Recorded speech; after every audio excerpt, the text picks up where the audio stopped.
শহীদ president Zia আর শেখ মুজিব রহমান কোথায় ছিলেন আপনারা সবাই জানেন, আমি সেই দিকে যেতে চাই না। তাহলে সেই মহান নেতা শহীদ প্রেসিডেন্ট জিয়া রহমানকে আজকে আমরা শ্রদ্ধার সাথে, গভীর শ্রদ্ধার সাথে স্মরণ করছি। ২,৫০০ মুক্তিযোদ্ধাদের যে লিস্ট আছে এটা প্রপারলি বিবেচনা করে এটা সংশোধিত করা উচিত। আপনারা কাইন্ডলি এটা সংশোধনের আওতায় নিয়ে আসবেন। সম্মানিত সভাপতি, ২,৫০০ থানা সুযোগ্য থানা নির্বাহী অফিসার সাজ্জাদ হোসেন আমাদের মধ্যে উপস্থিত আছেন। ২,৫০০ থানা ভারপ্রাপ্ত কর্মকর্তা এনায়েত সাহেব এবং আমাদের ছাত্রছাত্রী ভাই বোনেরা, সাধারণ জনতা, সাংবাদিক ভাইয়েরা, মুক্তিযোদ্ধা ভাই বোনেরা, আসসালামু আলাইকুম।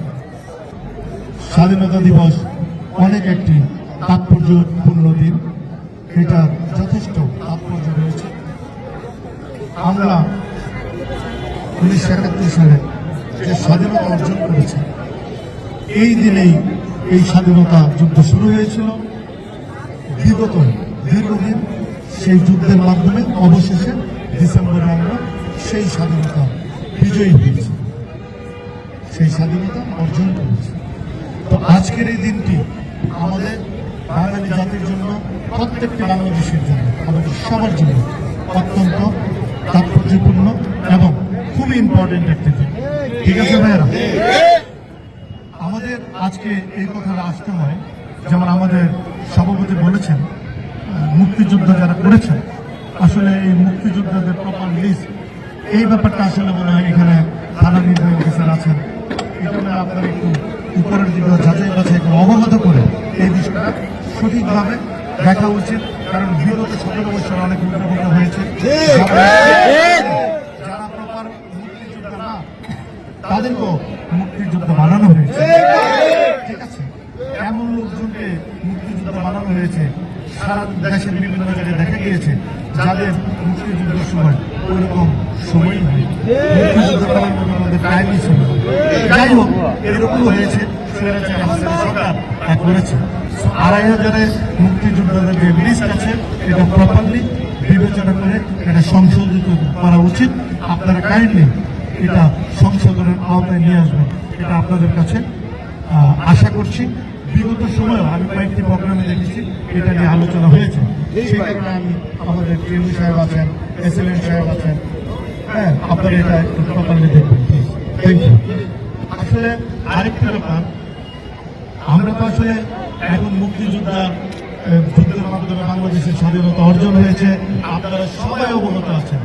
এই মুক্তিযুদ্ধের এই স্বাধীনতার ঘোষণা কে দিয়েছিল? শহীদ প্রেসিডেন্ট জিয়া আর শেখ মুজিব রহমান কোথায় ছিলেন আপনারা সবাই জানেন, আমি সেই দিকে যেতে চাই না। তাহলে সেই মহান নেতা শহীদ প্রেসিডেন্ট জিয়া রহমানকে আজকে আমরা শ্রদ্ধার সাথে, গভীর শ্রদ্ধার সাথে স্মরণ করছি। আমি বলতে চাই, আপনারা দেখেন যে স্বাধীনতা অর্জন হয়েছিল, কিন্তু স্বৈরাচারী হাসিনা এই ১৭ বছর বাংলাদেশের স্বাধীনতাকে, বাংলাদেশের মানুষের গণতন্ত্রকে কুক্ষিগত করে রেখেছিল। আপনারা কেউ মুক্ত কণ্ঠে কথা বলতে পারেন নাই, আপনাদের মনের ভাষা প্রকাশ করতে পারেন না, ঠিক না ভাই? কিন্তু এখন দেখেন কি হয়েছে, আপনার বিশ্বের যত ভালো করে স্বৈরাচার দেখবেন সবারই কিন্তু পতন হয়েছে। আমরা আমাদের নেতা জননেতা তারেক রহমান ঘনিষ্ঠ নেতৃত্ব দিয়েছেন, উনি বারবার বলেছেন স্বৈরাচারী হাসিনার পতন বাংলার মাটিতে হবে এবং জননেতা তারেক রহমানের নেতৃত্বে ১৭ বছরের আন্দোলন সংগ্রামের মাধ্যমে এই যুদ্ধ অভিনব যে স্বাধীনতা অর্জন হয়েছে, সেই স্বাধীনতা যুদ্ধের ঘোষণা দিয়েছিলেন আমাদের নেতা জননেতা তারেক রহমান। আমরা করেছি ১৭ বছর আন্দোলন করতে করতে সর্বশেষ স্টেপে বৈষম্য বিরোধী ছাত্র আন্দোলন, এই আন্দোলনে আমরা এই স্বাধীনতা অর্জন করেছি। তাহলে এই স্বাধীনতা যেদিন নেতৃত্ব দিয়েছিলেন খুনি হাসিনার বিরুদ্ধে, এই নেতৃত্ব দিয়েছিলেন আজকে এই স্বাধীনতা দিবসে আমাদের অভিনব স্বাধীনতা যে রূপকার যিনি ঘোষণা দিয়েছিলেন, সেই নেতাকে আমরা ধন্যবাদ জানাচ্ছি জননেতা তারেক রহমান। আমরা বলতে চাই, কোন জায়গায় পিস্তল গুলি করে দিচ্ছে, রূপগঞ্জে ঘটনা ঘটেছে, আপনারা দেখেছেন ওইটা কোন দল করেছে, কিন্তু কথায় কথায় কিন্তু তারা বিএনপিকে ব্লেম করতে চান।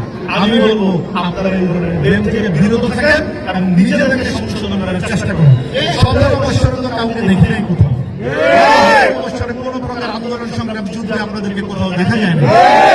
কথা বলার ক্ষেত্রে কিন্তু আমরা অনেকে অনেক কথা বলি, ঠিক আছে, কথা তো বলতেই পারি, এটা কোনো বিষয় না, কিন্তু আপনাদের এটাও চিন্তা করা উচিত এই 17 বছর আপনাদের অবস্থান 2018-তে সেই ইলেকশনও দেখেছি অনেকেই ভিন্ন দলের যারা আছে স্বাধীনতা নিয়ে কথা বলেন, তারা অনেকে সেই বাবুর সাথে অন্য দলের নামে এজেন্ট নিয়ে বাবুকেই প্রচার করেছে এবং বাবুকে সহযোগিতা করেছে। আমি সেদিকে যেতে চাই না, আমি সেই ধরনের কথা বলার চাচ্ছি না। আজকের এই দিনটা অনেক তাৎপর্যপূর্ণ দিন, আমি সেদিকে যেতে হচ্ছে। যাই হোক, আমরা মনে হয় আমাদের থানা, আমাদের ভারপ্রাপ্ত কর্মকর্তা আছেন, আমাদের টিএনও মহোদয় আছেন, আসলে প্রোগ্রামগুলো কিভাবে হবে, কিভাবে করা উচিত, এই ব্যাপারে তারা যথেষ্ট ধ্যান ধারণা রাখেন, অভিজ্ঞতা রাখেন। আমাদের রাজনৈতিক দল আসি, আমরা এই ব্যাপারে তাদেরকে জ্ঞান দেওয়ার চর্চা না করে উত্তম। যাই হোক, সবাই ভালো থাকবেন। আজকের এই দিনে, আজকের এই স্বাধীনতা দিবসের যে তাৎপর্য, এই তাৎপর্য আমরা সবাই মনে প্রাণে ধারণ করব। সেটা আমরা ধারণ করবো মানে কি, আমরা এই স্বাধীনতা দিবসের যে তাৎপর্য সবার মধ্যে তুলে ধরবো, সবাইকে বুঝাতে হবে এই দিনটি কি, কিভাবে কি হয়েছে, কিভাবে কি ঘটেছিল, এবং সবাই যারা ছাত্র ভাইয়েরা আছে, যারা ছোট, তাদেরকে আমাদের তো বই পুস্তকে অনেক ইতিহাসের বিকৃতি ঘটিয়েছে, আপনারা জানেন। সুন্দর করে তাদেরকে অ্যাকচুয়াল পিকচারটা কি হয়েছিল সেটা আমরা প্রত্যেকে পারিবারিকভাবে, আমরা সমষ্টিগতভাবে, সামাজিকভাবে বুঝানোর চেষ্টা করব। এবং আমারও আজকের এই স্বাধীনতা দিবসে আমাদের যে মহান স্বাধীনতা দিবস শহীদ প্রেসিডেন্ট জিয়া রহমানকে আবারও শ্রদ্ধার সাথে স্মরণ করে, এবং আমাদের অভিনব স্বাধীনতা রূপকার যিনি নেতৃত্ব দিয়েছেন জননেতা তারেক রহমানকে আবারও ধন্যবাদ জানিয়ে আজকের টিএনও মহোদয় সহ সরকারি সকল প্রকারের কর্মকর্তা এবং রাজনৈতিক দলের ভাইদেরকে ধন্যবাদ জানিয়ে এখানে শেষ করছি। ছাত্র ভাই বোনেরা, আপনারা দীর্ঘক্ষণ ধরে অপেক্ষা করেছেন এই রোদের মধ্যে, রমজানের দিন, আপনাদেরকেও অনেক অনেক ধন্যবাদ জানাচ্ছি। সবাই ভালো থাকবেন, আবারও দেখা হবে ইনশাআল্লাহ। এবং এই দিনের তাৎপর্য সবাই ধরে রাখবো, সেই আশাবাদ ব্যক্ত করে এখানেই শেষ করছি। বাংলাদেশ জিন্দাবাদ, বাংলাদেশ জাতীয়তাবাদী দল জিন্দাবাদ, শহীদ জিয়াউল হক, দেশনেত্রী বেগম খালেদা জিয়া জিন্দাবাদ। এদেশের লাখো কোটি মানুষের স্পন্দন, এদেশের মানুষের হৃদয়ের নেতা, প্রাণের নেতা, আমার রাজনৈতিক অভিভাবক, জননেতা তারেক রহমান জিন্দাবাদ।